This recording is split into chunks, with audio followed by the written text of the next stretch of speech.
আসসালামু আলাইকুম ভিউয়ার্স, আমরা যাচ্ছি রবীন্দ্র কাচারি বাড়িতে। এখানে গেট দিয়ে আমরা প্রবেশ করছি। দেখা যাচ্ছে অনেক লোকের সমাগম, সবাই আনন্দ উপভোগ করার জন্য এখানে এসেছে। কবিগুরু রবীন্দ্রনাথ ঠাকুরের 164তম জন্মবার্ষিকী এখানে পালন করা হয় 8, 9 এবং 10 মে। আজকে কবিগুরু রবীন্দ্রনাথ ঠাকুরের জন্মবার্ষিকী শেষ দিন আমরা এসেছি। এখানে বুথ তৈরি করা হয়েছে, আমরা সামনের দিকে এগিয়ে যাচ্ছি। কবিগুরু রবীন্দ্রনাথ ঠাকুরের জন্মবার্ষিকী এখানে জাঁকজমকভাবে পালন করা হয়। ঐতিহ্যবাহী একটি মেলা এখানে পালন করা হয়। ওখানে আমরা ঘুরে ঘুরে দেখছিলাম, অনেক সুন্দর এবং ভালো লাগছিল, পরিবেশটা অনেক সুন্দর ছিল। আমরা এখন সামনের দিকে অডিটোরিয়ামের দিকে যাচ্ছি। অডিটোরিয়ামে বিভিন্ন সাংস্কৃতিক অনুষ্ঠান হয়, আমরা দেখব সেখানে।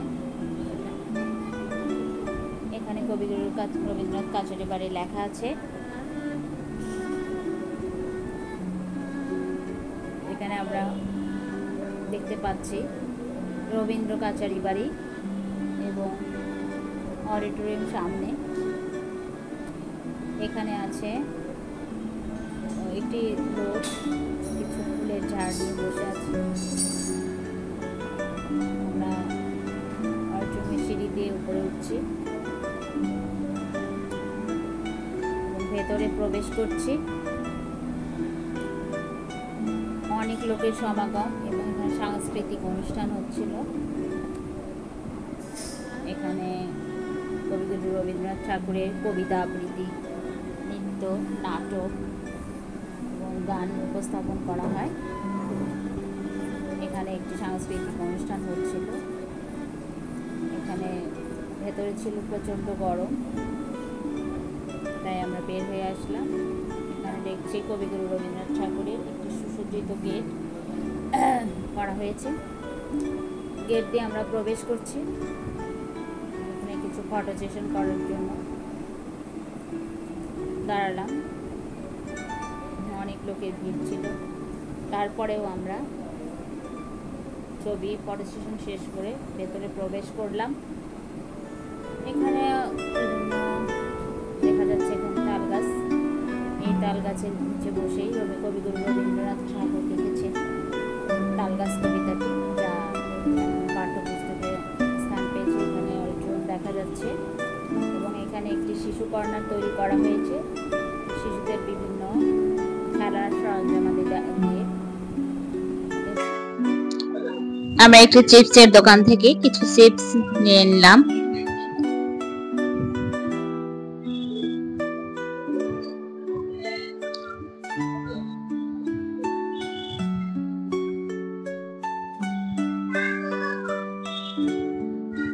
তারপর চিপস খাচ্ছিলাম এবং সামনের দিকে বের হয়ে যাওয়ার চেষ্টা করছি। এখানে কিছু বেলুন দেখা যাচ্ছে এবং ছোট ছোট দোকান থেকে অনেকেই অনেক কিছু কিনছে।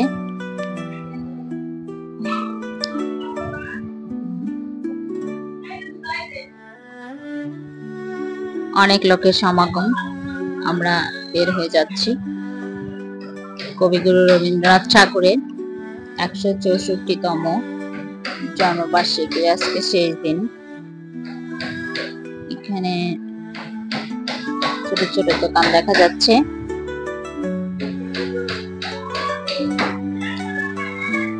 বেলুন,